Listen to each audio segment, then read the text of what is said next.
O futebol goiano precisa discutir com mais seriedade no que realmente significa ser sócio-torcedor. Nós da imprensa local, que somos realmente bairristas, com aquela convicção de que somos defensores do futebol do nosso estado, nós temos também que ter essa responsabilidade de fortalecer esse debate. Hoje nós falamos do Vila, mas a verdade é que nenhum clube goiano tem se destacado nesse quesito, né? A gente pontua aqui o Atlético com 4.000, o Vila com 4.600, o Goiás com 8 e pouco. Então, assim, a gente tá aqui pontuando porque o presidente do Vila veio à tona falar dessa causa, falar da exigência, né, de trazer o torcedor para próximo, mas isso, nenhum dos clubes goianos hoje, para mim, eles têm esse destaque, isso é fato. Muitos torcedores, eles querem mais do que esperar apenas um ingresso com preço acessível, eles querem mais do que isso, eles querem se fazer parte, eles querem se sentir voz ativa, participar das ações, ter camisas comemorativas, se sentir integrado, que o clube e eles caminham lado a lado. Então, quanto mais ele fizer parte do dia a dia, da rotina do clube, mais integrado ele estará. Sócio torcedor para os clubes goianos é uma vergonha. A título comparativo nacional, para construir esse vínculo real, Thiago, os clubes têm que fazer mais também.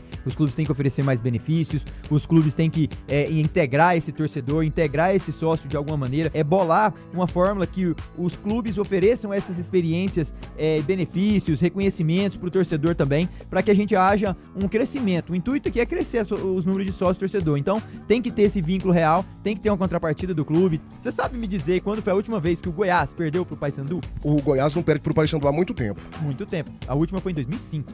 E que eu estava no campo, inclusive, lá em Belém do Pará. Mas eu coloquei o Goiás por conta da derrota nesse ano nos pênaltis na decisão, né? Certo. Acabou pegando. Certo. Eu começo por aí porque é importante a gente falar do futebol centro-oeste-norte, né? É bacana essa rivalidade, a forma como o torcedor nortenho, ele tem essa paixão por Paysandu, pelo Clube do Remo, que são clubes tradicionais do nosso país. Então é bacana, é interessante isso, né? E se torna, não digo uma rivalidade, mas se torna uma motivação a mais, você apostando aí, eles acompanhando o nosso futebol, são uma torcida que a gente tem que ter o respeito, inclusive pelos times de lá, e daqui a pouco nós vamos entrar nesse assunto também, mas eu não vejo que tem essa freguesia, assim, como você fez a pergunta ali, né, que o futebol goiano virou freguês, eu não vejo por aí. Eles têm se dado bem contra um time do nosso estado, isso é fato, contra o time chamado Vila Nova. Esse sim é um freguês, digamos assim, do futebol paraense. Não ganha a Copa Verde pro Remo, não ganha a Copa Verde pro Paysandu, sofre goleada histórica, perde no Campeonato Brasileiro, algo que já fazia tempo que também o Clube do Remo não ganhava do Vila Nova, e ontem ele quebrou essa estatística de que fazia já algum tempo que não perdia. E se pegarmos no caso do Goiás mesmo, no tempo normal, já não perde pro Paysandu desde 2005, perde agora a Copa Verde, mas foi uma decisão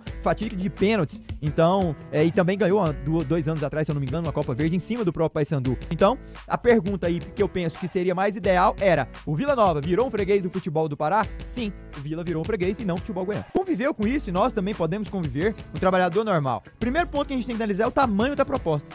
O tamanho. Thiago Menezes, Rádio Band News hoje, recebe uma proposta no ESPN, de um canal de comunicação nacional. O tamanho dessa proposta, ela vai pesar na sua vida? Só concluindo. O primeiro tema foi esse, o tamanho da proposta, nós temos que ponderar. O segundo que eu separei aqui, como que estava o relacionamento interno, né? Como que era a relação Romão, que já começou ali a desgastar com o Tencate, com o seu estar, Alejo Cruz, com uma situação mais administrativa. Como que estava esse relacionamento interno entre Adson, estrutura do staff do Tencate? Muito bom. Tava boa? Muito bom. Bacana? Então ótimo. Então, e o terceiro é se ele pensou no projeto pessoal. A gente tem isso também, né? Só pensou nisso. Então, do mesmo jeito que eu olhei pra você, você é um grande âncora aqui da Rádio Band News, pode perfeitamente receber uma proposta e olhar pro seu projeto pessoal. Isso não é egoísmo, isso é olhar para as pessoas que dependem de si, sua mulher, seu filho, sua esposa, sua mãe. Você propõe uma condição melhor graças ao seu suor, ao seu esforço. Será que ele não olhou pra esse projeto pessoal também? Poxa, eu tô indo pra uma Série A, um time que vai me respeitar, um time que quer que eu esteja lá, apresentou um projeto longevo, o tamanho da proposta tá pesando pra mim. Se eu for lá e fizer um trabalho bacana nesse Juventude, eu vou ter uma possibilidade melhor.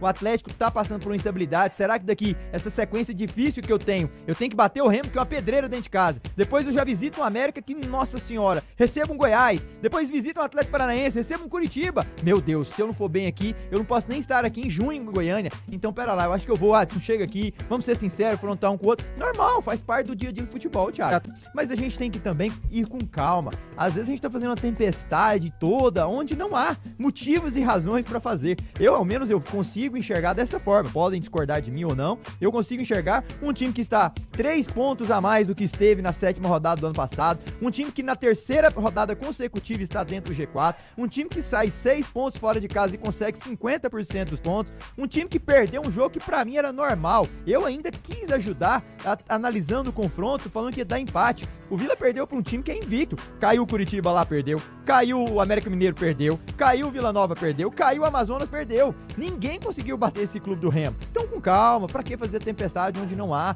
O Vila tá dentro do G4, o Vila tá fazendo uma campanha onde o Atlético Paranaense não está fazendo, um Coritiba não está conseguindo, um Atlético Goianiense muito menos chegou lá perto, times que têm orçamentos melhores do que o Vila Nova. Calma, um jogo ruim vai acontecer? Acontece. Falei aqui dias atrás que o Vila tem que saber viver com a instabilidade. Vai acontecer de perder 1, 2, 3 jogos seguidos e não se desesperar. A Série B é isso. E o que você tá falando em relação à carência de um 10 do Vila Nova, né? Parece que o meio campo do Vila ainda resiste a não evoluir. O João Vieira oscilou muito nesse Goiano e na Série B mal. O que tá acontecendo com o futebol do João Vieira, gente? Caiu demais. Ou ele não está jogando nada. Ele não está jogando nada. O meio-campo que mais me agradou foi o que terminou o time maestro ali no jogo contra o Anápolis. O Jean Mota, Arilson, Igor Henrique. Só que o Igor não é 10. Não esquece que ele é 10. Se quer pôr 2 volantes, coloca o João e o Igor, coloca o Arilson e o Igor, mas esquece de adiantar ele e colocar Mitkov e João Vieira. Porque acaba perdendo um bom segundo volante e não ganha um meia. Não ganha um 10. Perde um segundo volante e não ganha um 10, que ele não é. E ontem ele elogiou, né? Falando que ele é um jogador bem regular. Põe ele de 8, ali um 7, um 8 ali e joga o Jean Mota. Não pode o Jean Mota, põe o Diego Torres. Tem que ser essa formação do Vila Nova, não tem que inventar muita coisa, não. Não é lá esse exímio treinador, não tem que ficar com tanta saudade do Tencate, não. Vida que segue, procurar outro, olhar pra frente, olhar por que não tá fazendo uma temporada boa.